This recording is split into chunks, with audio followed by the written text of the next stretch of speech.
like 2 minutes of bad publicity when the film hit, to come out and try to blame it all on him. None of it was just due to the fact that she seems like a rather shitty person. Your thoughts? I mean, it's wild. She just pretty much said the whole problem here. It's like, if you hire the plumber and he climbs out from under the sink and says, now let's talk about how you've decorated the place. It's like, what are you talking about, man? I gave you a job. How dare they hire an actor to act? Yeah. She claims he sexual harassed her, and then by the time they premiered the movie, they weren't even speaking to each other. She made him stay in the basement, and Ryan Reynolds turned on him too. And then she claimed that he unleashed a bad PR campaign against her. And he claims none of that is true. There was absolutely no harassment. Those are made up claims. She wrested his movie away from him. And y'all, this is serious. BlakeLively might actually be in big trouble. Could she end up in jail after Megyn Kelly's latest bombshell? Because it looks like Kelly is about to seal Blake's fate for good. Blake has been drowning in legal drama, lawsuits, accusations, back and forth chaos. Just when it seems like things are settling, another shocking twist drops. But this could be the final nail in the coffin. It all started when Blake accused her, It Ends With Us co-star and director, Justin Baldoni, of misconduct. But from day one, people had doubts. Was she telling the truth, or was there another agenda? Then, the bombshell, Justin clapped back with a countersuit, claiming Blake lied and twisted the situation to take control of the film. Absolutely no harassment. Those are made up claims. She wrested his movie away from him and decided to try to hurt him with petty, made up, out of context. And that's when things really took a turn. Now, a Hollywood intimacy coordinator has stepped in with some eye-opening claims. Mia Shakar, who's worked on major productions like Lessons in Chemistry, Insecure, and Perry Mason, spoke out in a Channel 5 documentary, and her words are damning. Shakar revealed that after reading text messages between Blake and Justin, it was clear they had a close bond, maybe even more than just friends. But here's where it gets even more suspicious. Shakar pointed out something that changes everything. In my experience, when an actor refuses to meet the intimacy coordinator before filming, it usually means they trust their co-star. So if Blake felt unsafe, why did she reject an early EALMS meeting with the coordinator? Hollywood productions take on-set safety very seriously, especially for intimate scenes. If Justin was such a threat, why not bring in the coordinator sooner? And then, Megyn Kelly entered the chat. And y'all, she did not hold back. On her SiriusXM show, Kelly obliterated Blake. She called her a serial fraudster and claimed she was destroying her own brand. So she's a serial fraudster. That's called fraud, when you pretend you want to do the one thing and you'll do the thing they're hiring you for, but all along you have secret plans to do something very, very different that's above your pay grade. And she finally bumped into someone who was weak enough and not famous enough to stop her, right? This Justin Baldoni, most people had never even heard of him. He'd been in like one series. He certainly wasn't at Ryan Reynolds level fame, never mind BlakeLively. And she bullied him into giving her the movie where she did. And honestly, a lot of people are starting to agree. According to Kelly, Blake's accusations have been torn apart with hard evidence, text messages, receipts, everything. She even said Baldoni's proof makes Blake's claims look completely different than how she originally framed them. So now, the million-dollar question, did BlakeLively completely play herself? All right, let's get into this so-called secret plan BlakeLively had. Because if this is true, it's a game changer. At the Forbes Power Women's Summit, Blake didn't even try to hide it. She flat out admitted that she has a strategy to take control of any movie she's cast in. I would show up on a set. I knew that they just wanted me to show up and look cute and stand on a little pink sticker where I'm supposed to go and say what I'm supposed to say. But I also knew that that wasn't fulfilling for me, that I wanted to be a part of the storytelling, that I wanted to be a part of the narrative, whether that be in the writing, in the costume design, in creating the character.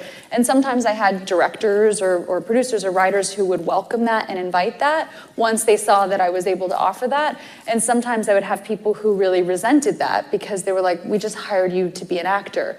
Yet when I went in the meetings, I would just seem like I'm just there to be the actor and ready to get the gig. I wouldn't reveal that I actually need to have authorship in order to feel fulfilled. So I think that for them, sometimes that might have felt like a rug pull because you're like, you're trying to assert yourself into something that we didn't hire you to do. She acts like she's just another actress at first, but the moment she's locked in, she starts making demands and taking charge. Now picture this. You hire someone for one job and suddenly they're running the whole production. That's insane. Some directors rolled with it, but others, not so much. And guess who definitely wasn't having it? Justin Baldoni. Megyn Kelly didn't hold back either. On her podcast, she called Blake out saying, "That's fraud." And honestly, she's got a point. If Blake was hired as an actress but secretly plotted to seize control of the project, that's not ambition, that's deception. Lively, and she bullied him into giving her the movie where she did her own cut. They released the cut of the movie. He didn't even get to see it. He was the director of the film, the producer of the film, the guy who got the rights to the film, the one who's supposed to be in control. He didn't even get to see it. He was in the basement at his own. Megyn Kelly also pointed out something major. Justin Baldoni wasn't a Hollywood heavyweight, so he didn't have the power to fight back when Blake allegedly took over. And get this, she supposedly bullied him into letting her create her pay grade, and she finally bumped into someone who was weak enough and not famous enough to stop her, right? This Justin Baldoni, most people had never even heard of him. He'd been in like one series.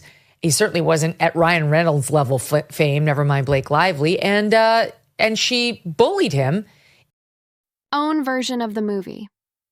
Yes, you heard that right. There are two versions of It Ends With Us, and guess what? Baldoni's version actually tested better with audiences. But which one got released? Blake's. And how did she pull that off? Allegedly, through threats. According to Baldoni's lawsuit, Blake strong-armed her way to control. She allegedly threatened to pull a Taylor Swift song from the trailer, because apparently she had that power. Oh, and she also threatened to boycott the press tour, which would have wrecked the movie's promo. Like what? And here's where things go from messy to delusional. Instead of owning up to the backlash, Blake allegedly tried to blame Baldoni for her PR disaster. Megyn Kelly called her out, saying Blake actually had the nerve to act like 2 minutes of bad press was all Baldoni's fault. Kelly wasn't buying it, saying, "None of this was just because of him. She's just hard to like." Y'all, the shade. But let's be real. Blake did not help herself. Instead of keeping the spotlight on It Ends With Us, she was out here promoting everything else. Her hair products, her non-alcoholic drink brand, anything but the actual movie. With the outward-facing interviews and talking to the hair and makeup crew about what they said behind the scenes was very enlightening. I'll just leave it at that. That's awesome. Leave it at that. Megan's dishing some hot goss. Yeah, hot goss. You know, that's you good. know, at this point, like, let's talk tea. Let's do it. And then, that cringeworthy out-of-touch comment. Grab your soul. Girls, wear your florals. Like, sis, this is a movie about domestic violence, not a brunch date. For those of you, just a quick two-liner for those of you not following it. They started this movie, It Ends With Us, about domestic violence. It was his movie that he bought the rights for from the woman who wrote the book, Colleen Hoover. Then he managed to convince BlakeLively to star in it with him, and all hell broke loose. The backlash was instant. People dragged her for being tone deaf and accused her of turning a serious issue into a fashion statement. She was full of. But instead of taking the loss and moving on, Blake and Ryan Reynolds allegedly tried to shift the blame onto Baldoni. Reports claim that Blake and Ryan even drafted a public apology and expected Baldoni and his production company, Wayfarer Studios, to release it, as if they were the ones responsible for Blake's PR disaster. Naturally, Baldoni's team wasn't having it. Make it make sense. How is this suddenly his problem? Now, people don't usually agree with Megyn Kelly on much, but this time, she might be onto something. On her podcast, Kelly didn't hold back, comparing BlakeLively to Amber Heard. And y'all know, that's not a name you want to be associated with right now. Kelly outright said, "She does appear like an Amber Heard to me." And she does appear like an Amber Heard to me. I've yet to see one of her complaints borne out. In fact, all of the ones I've seen have been undermined by his hardcore proof in text messaging and so on that puts a totally different light on her horrific allegations. Then you see what she actually said and wrote. It's very different. She called herself... And let's not Forget Heard's infamous 2022 defamation trial, one of the biggest celebrity downfalls ever. She lost millions after the court ruled she had defamed Johnny Depp. So, for Kelly to even put Blake in that same conversation? Yikes. And here's where it gets even worse. Justin Baldoni isn't just suing for damages. He's coming for everything. He's seeking a jaw-dropping $400 million in damages, accusing Blake, Ryan Reynolds, and their teams of spreading false, edited information to destroy his reputation.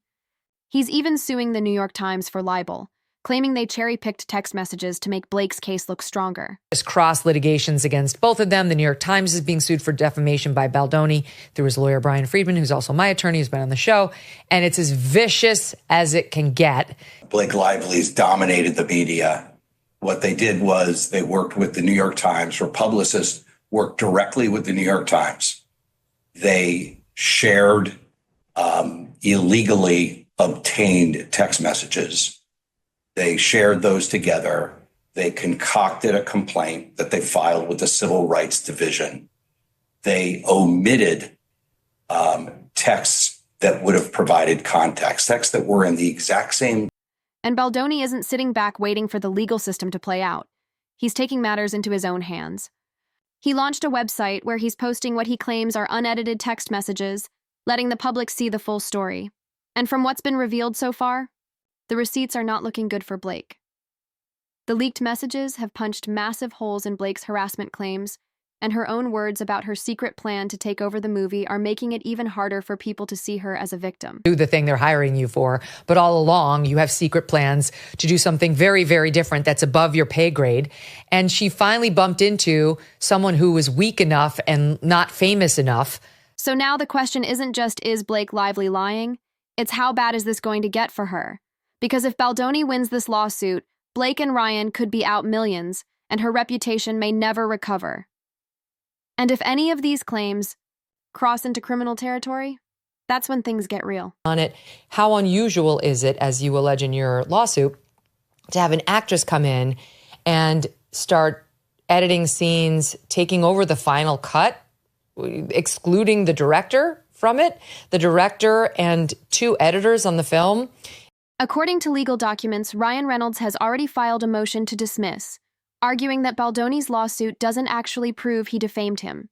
Instead, Reynolds' lawyers claim that Baldoni's allegations are just an attempt to shame him, portraying him as the real-life version of the man Baldoni has built his brand pretending to be. Basically, Ryan is saying Baldoni is just jealous. But Blake wasn't about to let Ryan fight this battle alone. She filed her own motion to dismiss, calling Baldoni's $400 million lawsuit a vengeful and rambling mess. She accused him of abusing the legal system just to get revenge and demanded the court throw out all claims against her with prejudice, which would mean Baldoni couldn't refile them. Oh, and she also wants him to pay up for the reputational and emotional harm she's allegedly suffered. But here's the kicker. None of it worked. Despite all their legal maneuvering, the judge denied both of their motions to dismiss, meaning this lawsuit isn't going anywhere. And now, Blake and Ryan are officially trapped in a legal war that could cost them millions. And let's be honest, if they had nothing to hide, wouldn't they want to go to trial to prove it? Instead, they scrambled to shut this down before the evidence could even be heard. BlakeLively knows she messed up, because when you're calling in former CIA officials for damage control, right? First and foremost, BlakeLively and Ryan Reynolds have hired former CIA agents with a proven track record of lying to the public, gaslighting the public to help her with PR. Also, they moved to do this within the same 24 hours that I started randomly getting attacked for my coverage of BlakeLively. Remember yesterday we talked about the cut. This isn't just a PR disaster. This is a full-blown crisis. Reports confirm she's hired Nick Shapiro, a former CIA Deputy Chief of Staff and Senior Advisor to ex-Director John Brennan, to help her navigate this legal nightmare with Justin Baldoni. And let's be real, when you bring in a guy with government intelligence experience to handle your mess, that's not about managing bad headlines, that's about crisis containment at the highest level. First off, BlakeLively and Ryan Reynolds didn't just hire a PR team.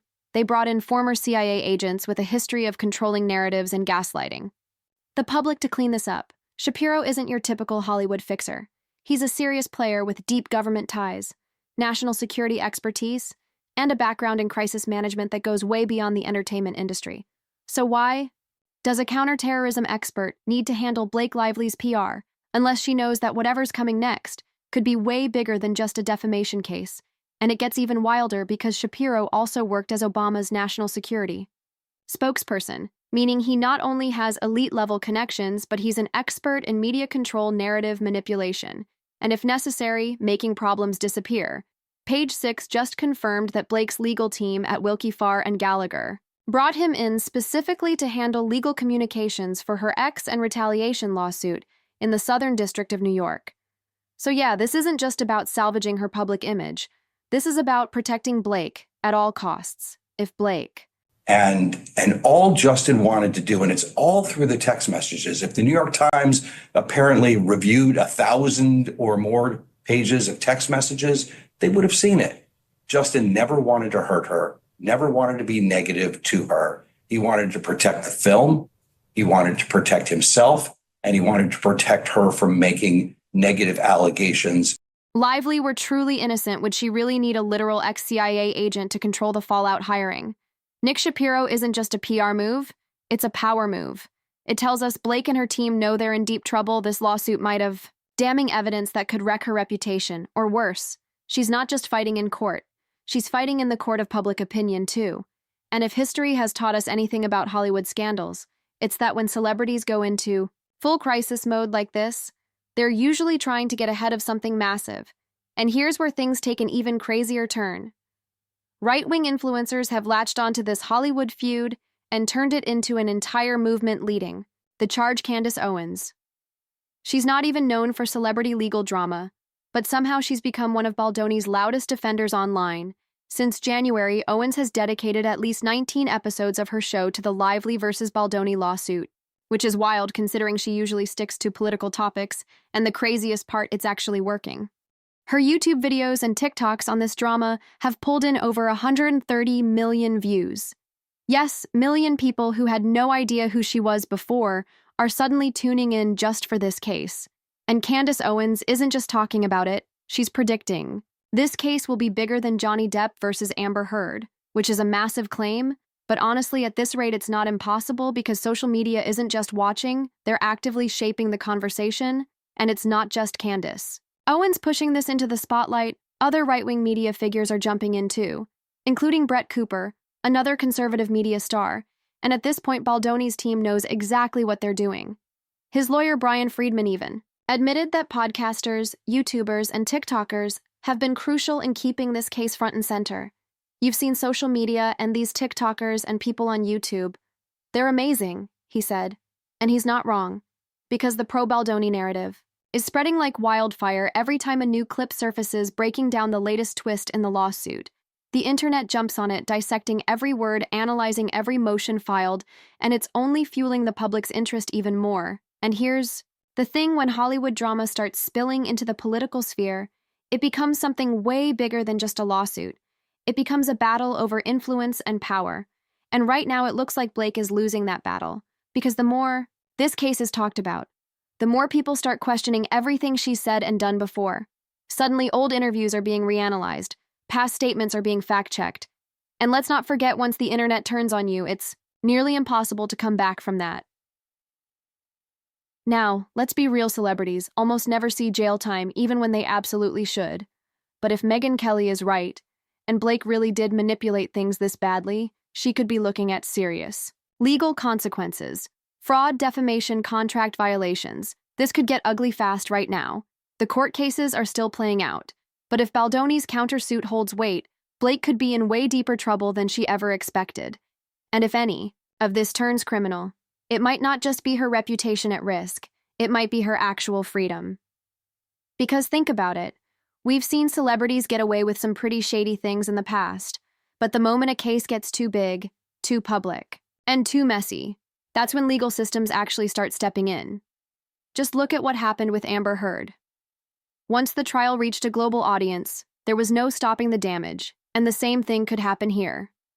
Blake and Ryan have spent years carefully curating their public image, but now that image is under fire, and if this lawsuit drags on, it's only going to get worse. And here's another thing. If Blake and Ryan really had nothing to hide, why are they fighting so hard? to get this case dismissed instead of letting all the evidence come out in court. Wouldn't they want to clear their names if they were truly innocent?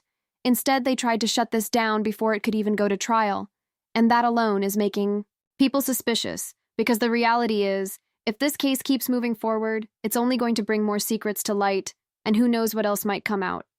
And if there's one thing Hollywood can't survive, it's bad optics. Because once the public turns on you, it doesn't matter how famous you are or how powerful your connections might be. Just look at how fast Will Smith's reputation crumbled after the Oscars slap one bad moment, one scandal, and everything you built can start to collapse. BlakeLively and Ryan Reynolds have been Hollywood's golden couple for years, but now they're fighting to keep their names from being dragged through the mud. And the real question is, how much worse is this going to get? Because as long as this case is making headlines, as long as social media is picking it apart, BlakeLively's career is in serious danger. Even if she wins in court, she could still lose in the court of public opinion, and that's the battle that really matters right now. This situation is beyond messy. BlakeLively's career is hanging by a thread, and Megyn Kelly just made sure everyone knows it. And the worst part for Blake, she's not just dealing with one lawsuit or one media crisis. This has turned into a full-scale PR nightmare, and the internet is eating it up. So what do y'all think is BlakeLively done for? Did she do this to herself, or is Megyn Kelly just stirring the pot? Sound off in the comments, and don't forget to like and subscribe for more breaking updates.